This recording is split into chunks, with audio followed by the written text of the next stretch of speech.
Good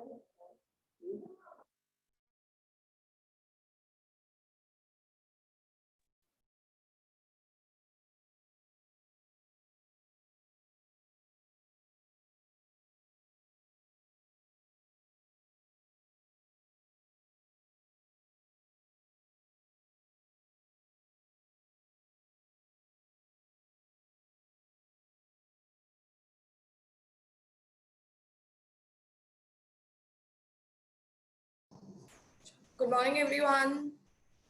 You can unmute yourself. Good morning, everyone. Good morning, ma'am. Good morning, Good ma'am. morning, Good morning, ma'am. Good morning, ma'am. Good morning, ma'am. ma'am. चलिए तो let's begin. Good morning, ma'am. Good morning, beta.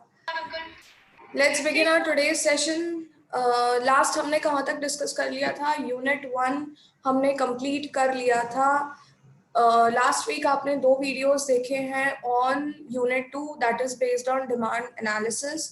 Demand analysis में आपने पढ़ा था किसके बारे में? Yes, what is the meaning of demand. देखिए, किसी भी कमोडिटी की डिमांड के लिए 3 चीजें होना जरूरी है. सिर्फ डिजायर कर लेने से कि मुझे ये कमोडिटी चाहिए, it is not called as demand.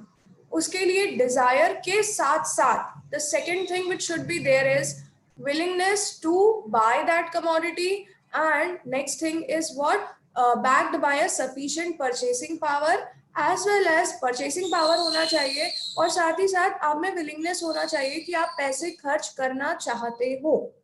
तो क्या कहने का मतलब, डिमांड के लिए सबसे पहले क्या होना चाहिए? डिजायर होना चाहिए.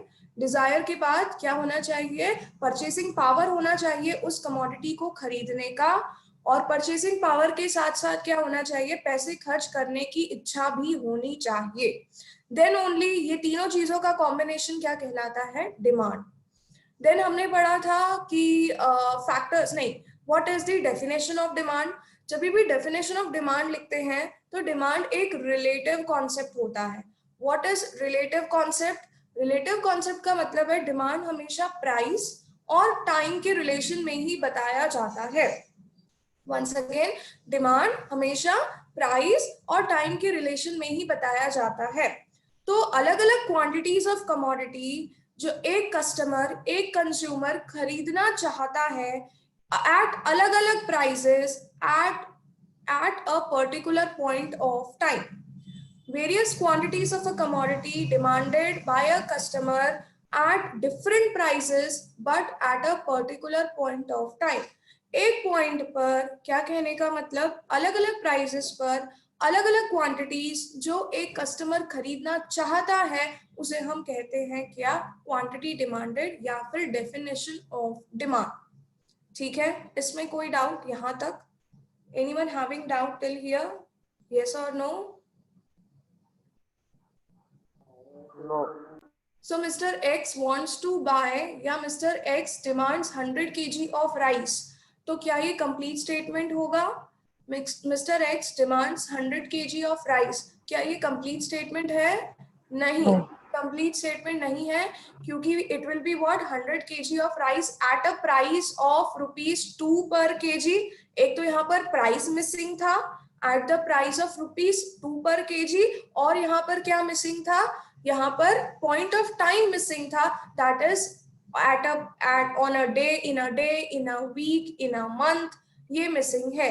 तो complete statement क्या होगा? Mr. X demands 100 kg of rice at a price of ₹2 per kg for a day. एक दिन के लिए या एक हफ्ते के लिए. समझ में आया? तो डिमांड में दो रिलेटिव कॉन्सेप्ट्स में demand is a relative concept, और किसके रिलेशनशिप में डिमांड बताया जाता है? किसके रिलेशनशिप में डिमांड बताया जाता है? बोल दो जल्दी से. समय. समय और टाइम, और टाइम और Price. Yes, very good. Next था factors affecting demand. Factors affecting demand में सबसे पहला फैक्टर कौन सा था? सबसे पहला फैक्टर कौन सा था? बोलिए. Price of commodity. Price of commodity. Yes. तो प्राइस और डिमांड में कैसा रिलेशनशिप होता है? Price and demand have which type of relationship? Inverse relationship, है ना? जब प्राइस, हाँ मैम आपको अब दिख ही नहीं रहे और है ना 4 बॉक्सेस आ रहे हैं ऐसे आपके आधे आधे ही दिख रहे हो। तो नेटवर्क प्रॉब्लम मेरे एंड पे, बाकियों को भी नहीं दिख रही हूँ। दिख रहे हो मैम। मैंने 2 बार दिख रहे हो मैम। दिख रहे हो मैम। बेटा शायद आपके इसमें ना नेटवर्क प्रॉब्लम होगा। अच्छा, नहीं, आवाज मैम। आ रही है? हाँ आवाज आ रही है? आ रही है। हाँ ठीक है, आवाज सुन लो, क्योंकि कुछ भी नया नहीं पढ़ेंगे, बस ये पढ़ के we will end the session, इसलिए। हाँ यस, तो नेक्स्ट क्या था? नेक्स्ट था यस, फैक्टर्स अफेक्टिंग डिमांड में सबसे पहला फैक्टर है प्राइस। प्राइस और डिमांड का कैसा रिलेशनशिप होता है? यस, यशेला, यशेला फ्रॉम कारेली बाग। बेटा क्यों हंसी आ रही है कब से? हाँ, एनीथिंग? चलिए, तो क्या कहने का मतलब कि प्राइस और डिमांड में इनवर्स रिलेशनशिप होती है। प्राइस बढ़ती है तो डिमांड, बोल दो जल्दी से, come on, you only speak. Price बढ़ती है तो डिमांड, प्राइस बढ़ती है तो डिमांड कम हो जाती है। हाँ, और प्राइस कम होगी तो, प्राइस कम होगी तो डिमांड डिमांड बढ़ती है। डिमांड बढ़ जाएगी। Yes, second factor which affect is, जो सेकेंड फैक्टर डिमांड को अफेक्ट करता है वो है price of substitute goods. Related हाँ, related goods, yes, price of related goods. Related goods में 2 गुड्स डिस्कस किए थे हमने, सब्स्टिट्यूट गुड्स और कॉम्प्लीमेंट्री। यस, तो सब्स्टिट्यूट गुड्स क्या होते हैं? Those goods which can be used in place of one another. वो गुड्स जो एक दूसरे की प्लेस पर यूज हो सकते हैं उन्हें हम कहते हैं सब्स्टिट्यूट गुड्स। एक दूसरे की प्लेस पर यूज होने वाले, जैसे टी, कॉफी, कोलगेट, पेप्सोडेंट, समझ में आया? तो जो भी सब्स्टिट्यूट गुड्स हैं वो एक दूसरे की जगह पर यूज किए जा सकते हैं। ठीक है, अब एक दूसरे की जगह पर यूज किए जा सकते हैं, तो मान लेते हैं टी हमारी कमोडिटी है और उसका सब्स्टिट्यूट है कॉफी। तो चलिए बताइए, अगर कॉफी की प्राइस बढ़ती है तो कॉफी की डिमांड, तो कॉफी की डिमांड, बोल दो जल्दी से, कम हो कॉफी की जाएगी। डिमांड कम हो जाएगी। तो टी की डिमांड, टी की बढ़ डिमांड जाएगी। बढ़ जाएगी। वंस अगेन, कॉफी की प्राइस कम होगी तो कॉफी की डिमांड बढ़ बढ़ जाएगी। जाएगी। बढ़ जाएगी। बढ़ेगी। कॉफी की प्राइस कम होगी तो कॉफी की डिमांड, बढ़ जाएगी। तो टी की बढ़ डिमांड, जाएगी। टी की कम हो डिमांड, जाएगी। कम हो टी जाएगी। टी की डिमांड कम हो जाएगी या बढ़ जाएगी? कम हो जाएगी। कम हो चलिए, जाएगी। वंस अगेन, कॉफी की प्राइस बढ़ गई, कॉफी की प्राइस बढ़ गई तो कॉफी की डिमांड, कम हो जाएगी। टी की डिमांड, टी की डिमांड इंक्रीज हो जाएगी। यस, तो कैसा रिलेशनशिप है? डायरेक्ट रिलेशनशिप है। डायरेक्ट रिलेशनशिप मतलब जब कॉफी की प्राइस बढ़ती है तो हमारी कमोडिटी टी की डिमांड भी बढ़ती है, क्योंकि कॉफी की प्राइस बढ़ेगी तो कॉफी की डिमांड कम होगी, तो टी की डिमांड क्या हो जाएगी? बढ़ जाएगी। कैसा रिलेशनशिप हुआ सब्स्टिट्यूट गुड की प्राइस और हमारे कमोडिटी की डिमांड में? कैसा रिलेशनशिप हुआ सब्स्टिट्यूट गुड्स की प्राइस में? Direct relationship. Come on everyone से, कैसा रिलेशनशिप होता है? किसके बीच में? डायरेक्ट। किसके बीच में? किसके बीच में? Substitute good. सब्स्टिट्यूट गुड्स की प्राइस और उनकी डिमांड। डिमांड। अंडरस्टूड? कॉफी की प्राइस बढ़ेगी, कॉफी की डिमांड कम होगी, तो टी की डिमांड बढ़ जाएगी। बढ़ जाएगी। ठीक है, चलिए, तो सब्स्टिट्यूट गुड्स और उनकी सब्स्टिट्यूट गुड्स की प्राइसेस और डिमांड में डायरेक्ट रिलेशनशिप होता है। ये बात क्लियर होनी चाहिए दिमाग में। नेक्स्ट आते हैं कॉम्प्लीमेंट्री गुड्स। कॉम्प्लीमेंट्री गुड्स वो गुड्स होते हैं जो हमेशा साथ में यूज होते हैं। अब साथ में यूज हुए तो हमने एग्जांपल देखा था टेलीविजन और सेट ऑफ बॉक्स का। टेलीविजन की प्राइस बढ़ेगी तो टेलीविजन की डिमांड ज्यादा बाप रे, टेलीविजन की प्राइस बढ़ेगी, टेलीविजन की प्राइस बढ़ेगी तो टेलीविजन की डिमांड कम हो जाएगी। कम हो जाएगी। टेलीविजन की डिमांड कम हो जाएगी तो सेट ऑफ बॉक्स की डिमांड भी कम हो जाएगी। कम हो जाएगी।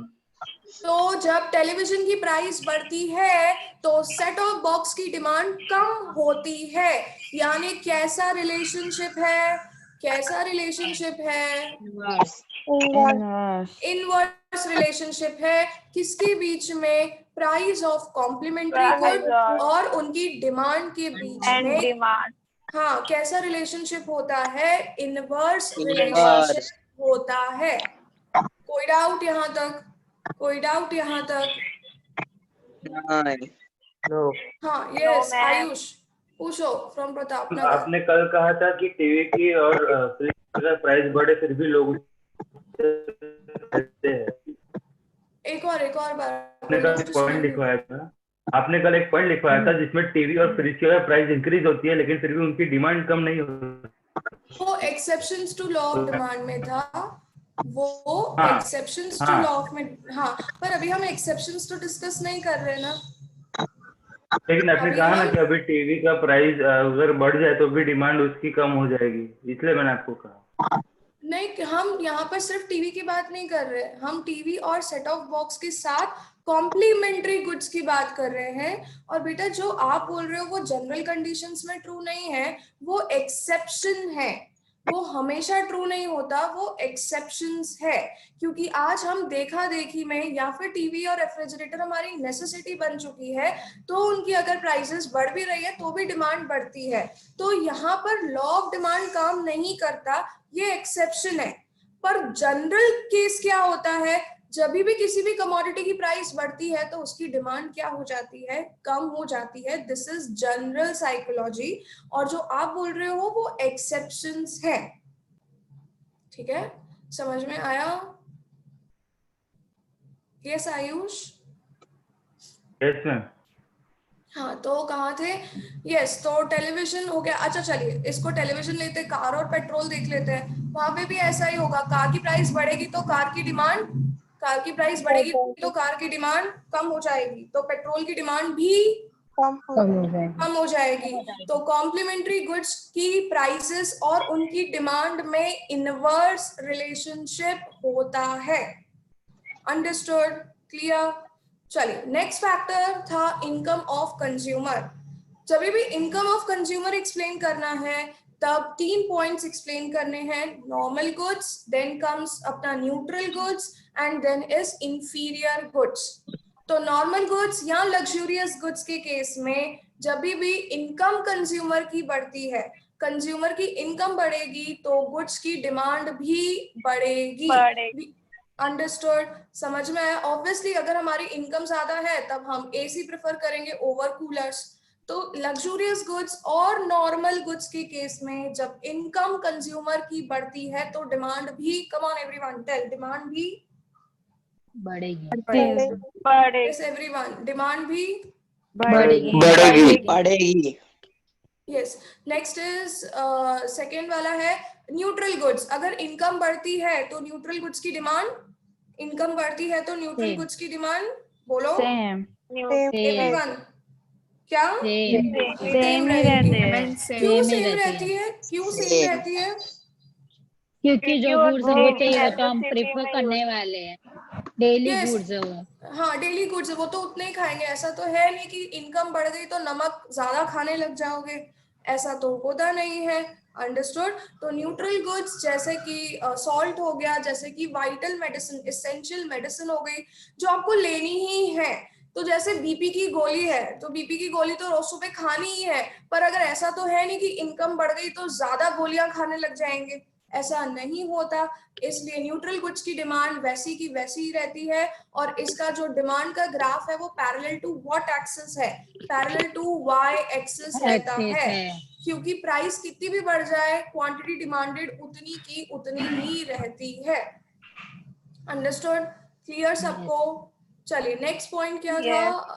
हाँ, इंफीरियर गुड्स। अगर प्राइस अगर इनकम बढ़ती है कंज्यूमर की तो क्या वो इंफीरियर गुड्स कंज्यूम करेगा? तो क्या वो इंफीरियर गुड्स कंज्यूम नहीं। करेगा? नहीं करेगा। तो अगर No. प्राइस बढ़ती है तो इंफीरियर गुड्स की डिमांड, कम जल्दी हो बोल दो। कम यस, हो जाए। हाँ, इंफीरियर गुड्स की डिमांड कम हो वो जाएगी। गुड्स आएगी। कम। अंडरस्टूड? क्लियर सबको? चलिए नेक्स्ट Yes. फैक्टर था एडवर्टीजमेंट एक्सपेंडिचर। एडवर्टीजमेंट एक्सपेंडिचर का मतलब क्या होता है? जब कंपनीज अपने प्रमोशन पर खर्चा करती है, टेलीविजन पे ऐड देख रहे हैं, न्यूज़पेपर में ऐड देख रहे हैं, होर्डिंग्स लगे हुए हैं, तो इससे लोग अट्रैक्ट होते हैं टुवर्ड्स दैट प्रोडक्ट। जैसे हम मिंत्रा के एड्स देखते हैं बोर्ड्स पर जिसमें कृति सनन खड़ी हुई है, और तो ये क्या है, आई गेट अट्रैक्टेड कि यस चलो एक बार मिंत्रा वेबसाइट तो विजिट करें। तो क्या होता है जब हम किसी, अब जैसे यूविल के बच्चे जा रहे हैं टी शर्ट पहन के बैग लेकर, अब वो टाइम तो गया वैसे, but still people get attracted, अरे क्या है यूविल भी एक अच्छा कोचिंग इंस्टीट्यूट है। तो जब कोई भी चीज की विजिबिलिटी ज्यादा है, प्रमोशनल एक्सपेंस अगर कंपनी ज्यादा करती है, तो कस्टमर्स को इंफॉर्मेशन मिलेगी उस प्रोडक्ट के बारे में और consumers will get attracted towards the product. अब अट्रैक्टेड टुवर्ड्स द प्रोडक्ट, तो चलो एक बार कंज्यूम करके तो देखें, तो क्या होता है, इससे कमोडिटी की डिमांड बढ़ती है। Is it clear? समझ में आया सबको? Next Yes. Was future expectations. Expectations. Future expectations में क्या था बता दो?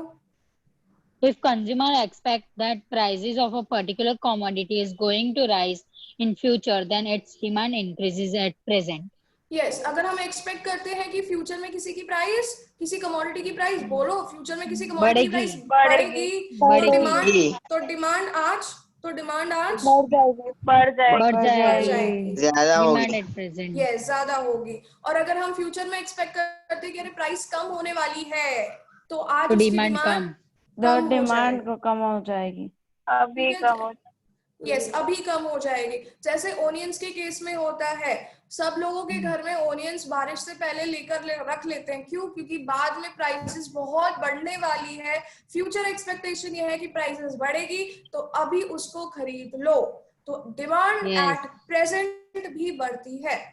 अगर किसी कमोडिटी की एक्सपेक्टेशन है कि उसकी स्कैर्सिटी होने वाली है, वो बाद में नहीं मिलेगी, तो लोग उसे अभी खरीद लेते हैं। For example of very silly सा एग्जाम्पल है, पर मटर which I don't like, और हमारे घर में ऐसा ही होता है कि यस बाद में मिलेंगे नहीं सीजन में, तो अभी लेके उसको स्टोर करके रख लो फ्रिज में। तो व्हाट इज दिस, बाद में उसकी स्कैर्सिटी होती है, तो अभी उसको खरीद कर रख लो। तो when it is expected that बाद में स्कैर्सिटी होगी, तो demand at present will Increase. Right. Yes, चलिए फ्यूचर एक्सपेक्टेशन के बाद था टेस्ट एंड प्रेफरेंस। ये एक सिंपल सी चीज है, जब अगर कस्टमर का प्रेफरेंस किसी प्रोडक्ट की तरफ शिफ्ट होता है, तो उसकी डिमांड भी बढ़ती है।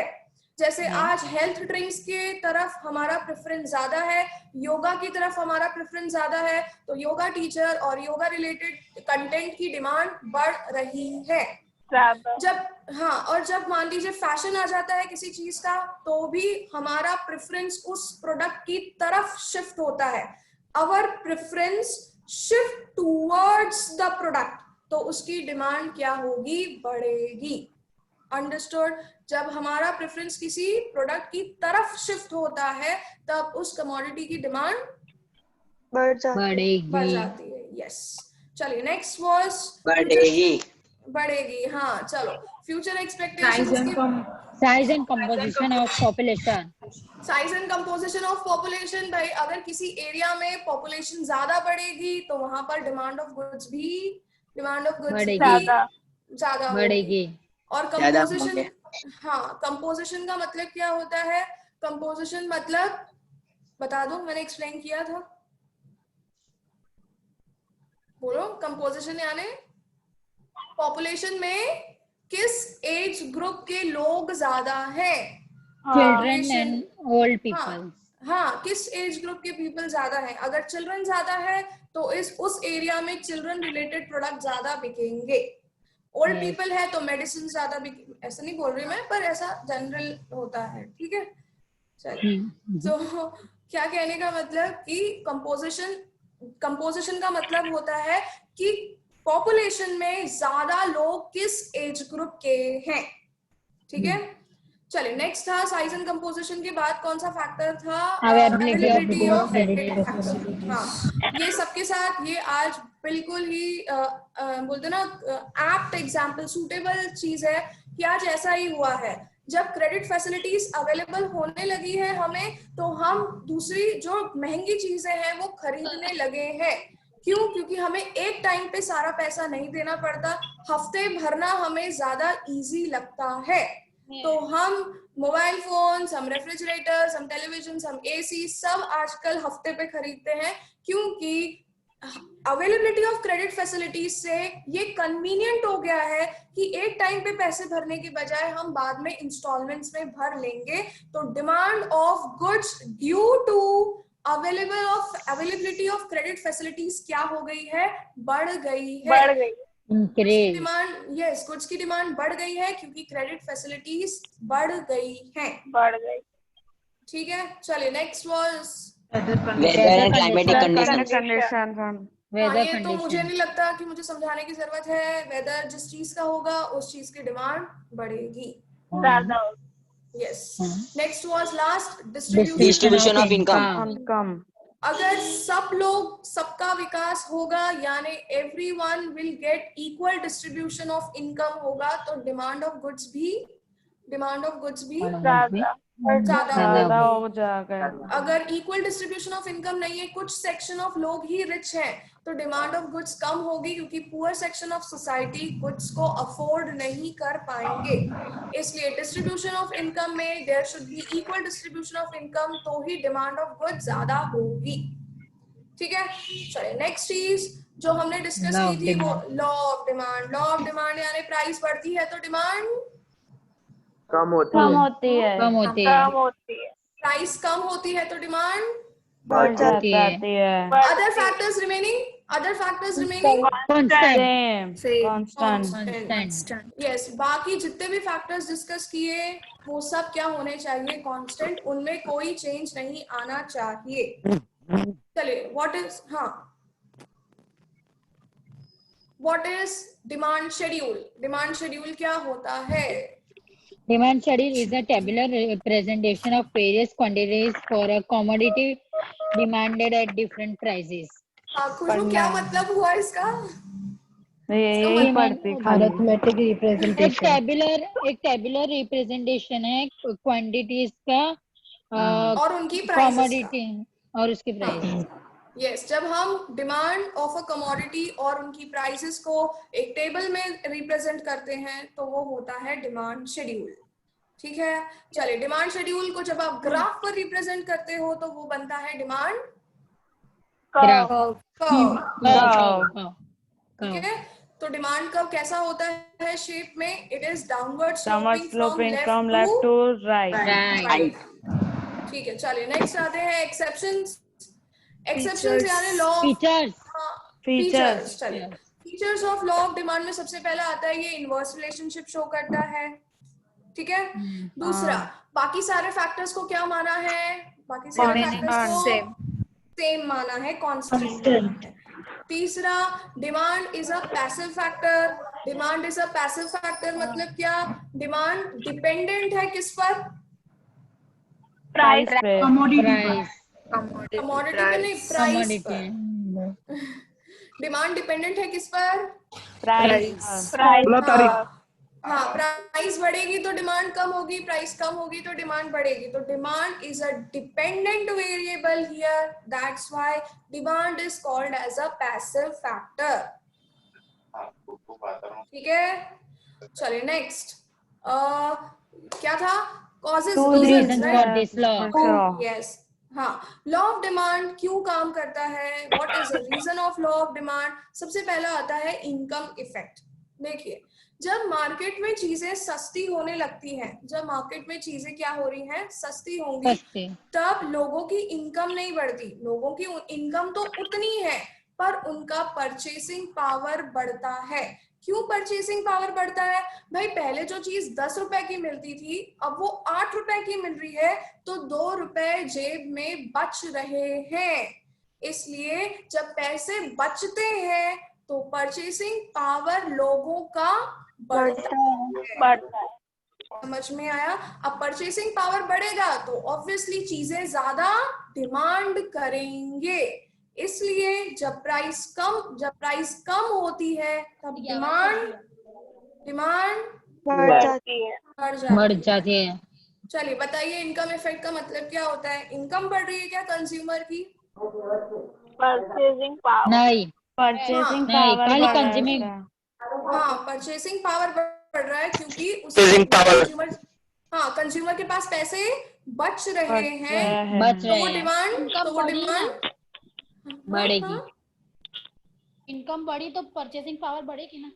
इनकम क्यों? यहाँ पे इनकम थोड़ी ना बढ़ रही है यहाँ पर, क्योंकि प्राइस कम हुई है। देखिए पहले भी मैं 100 रुपए ही कमाती थी, अभी भी मैं 100 रुपए ही कमा रही हूँ, पर जब मैं कोई चीज खरीद रही हूँ तो पहले मुझे 10 रुपए देने पड़ते थे, तो मेरे जेब में बचते थे 90 रुपीज।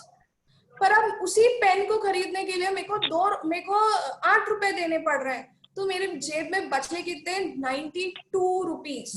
तो दिस इज परचेसिंग पावर बढ़ना। 100 रुपए पहले कमा रही थी, अभी भी 100 रुपए कमा रही हूँ, इनकम में कोई चेंज नहीं आएगा, क्योंकि हमने पहले ही माना है other factors remaining constant. Income, yes, तो इनकम तो उतनी ही है, पर क्योंकि चीजें सस्ती हो गई हैं तो जेब में पैसा ज्यादा बचेगा, तो डिमांड भी हम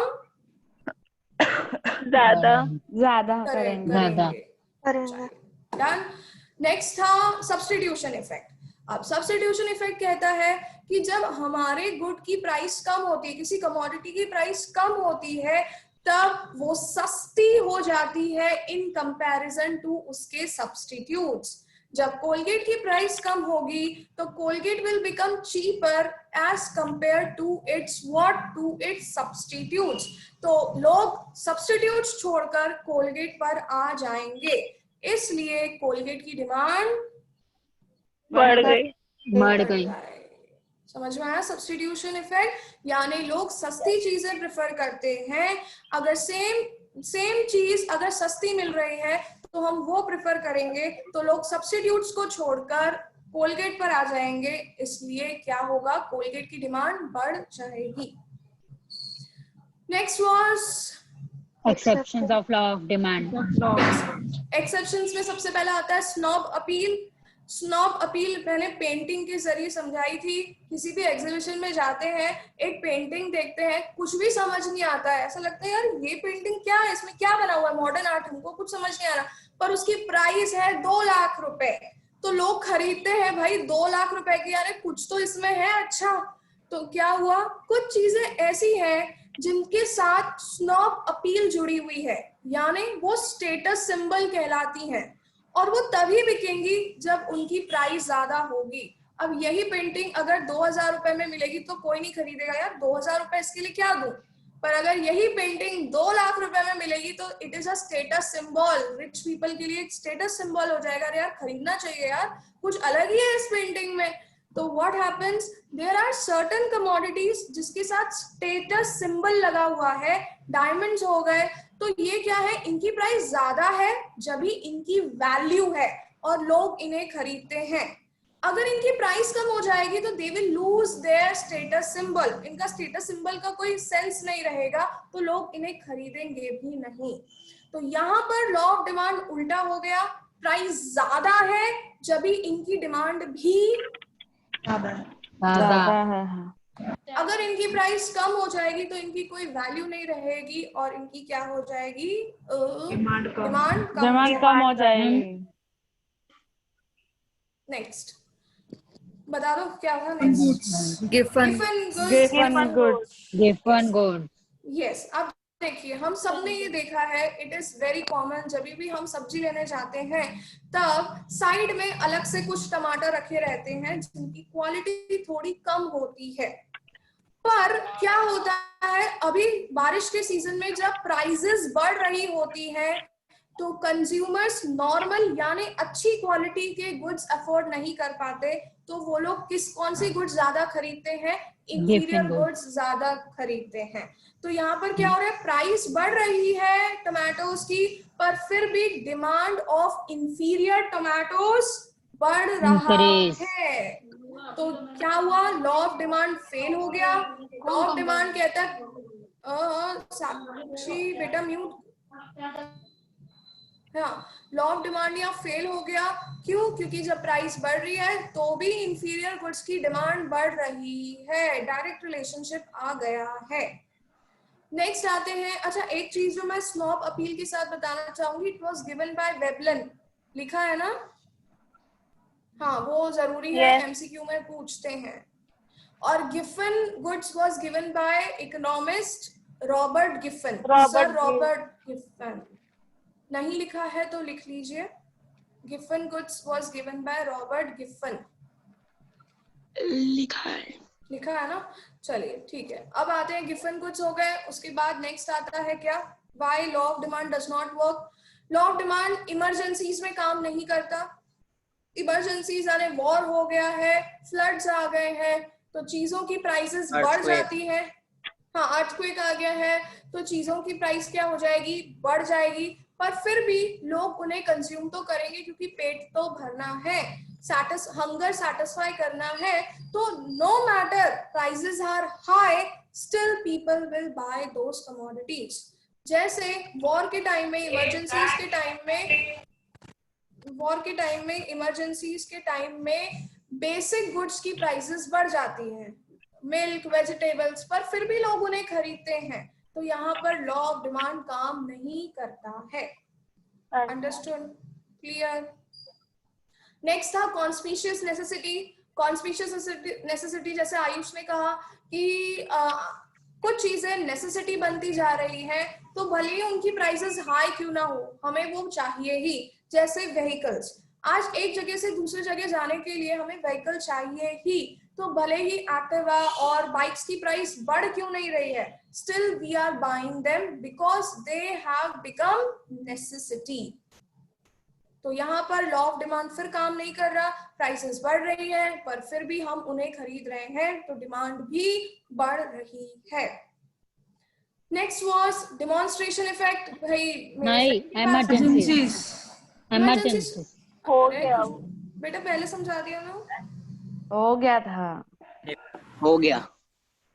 हाँ, फिर आते हैं डेमोन्स्ट्रेशन इफेक्ट। डेमोन्स्ट्रेशन इफेक्ट कहता है मेरे फ्रेंड के पास है तो मेरे को भी चाहिए, और भले ही प्राइस हाई क्यों ना हो, people will buy those commodities. देखा देखी में लोग स्टेटस के लिए चीजें खरीद रहे हैं, नो मैटर प्राइसेस हाई क्यों ना हो। कोई डाउट? स्पेक्युलेटिव मार्केट शायद रहेगा। स्पेकुलेटिव मार्केट का मतलब होता है जैसे शेयर मार्केट। अब शेयर मार्केट में होता है जब शेयर्स की प्राइस बढ़ रही होती है तब उनकी डिमांड भी बढ़ती है। जैसे रिलायंस, आज रिलायंस का आप शेयर मार्केट चेक करोगे तो रिलायंस की शेयर की प्राइसेस हर रोज बढ़ रही है, पर फिर भी रिलायंस के शेयर्स की डिमांड भी बढ़ रही है। क्यों? क्योंकि भाई प्राइस बढ़ रही है, आज यहाँ पहुंची है, लोगों को लगेगा और प्राइस बढ़ जाएगी और बढ़ने वाली है, इसलिए क्यों ना अभी से ही परचेज कर लो। समझ में आया?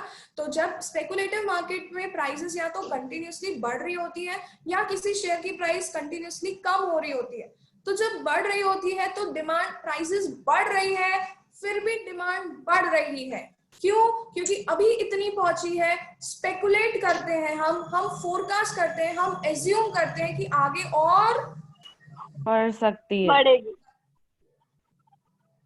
ठीक है, तो डिमांड आज उनकी बढ़ जाती है। स्पेकुलेटिव मार्केट में भले ही प्राइसेस बढ़ रही हैं पर फिर भी डिमांड बढ़ रही है। क्यों? क्योंकि ये एक्सपेक्टेशन होता है कि फ्यूचर में और बढ़ जाएगी। कोई डाउट? नहीं? No ma'am. Is it clear सारे टॉपिक्स? Yes ma'am. चलिए, Yes, तो नेक्स्ट वीडियो ट्यूसडे को आएगा। It will be about increase in demand and increase in quantity demanded, यानी कॉन्ट्रैक्शन, एक्सटेंशन, और इस पर बेस्ड रहेगा। तो आज की सभा, आज का सत्संग हम यहीं समाप्त करते हैं। जय स्वामीनारायण। जय स्वामीनारायण। Bye madam. बाय बेटा, बाय मैम। चलो। Bye ma'am. बाय बाबा मोरिया। गणपति बाप्पा मोरया। बाय।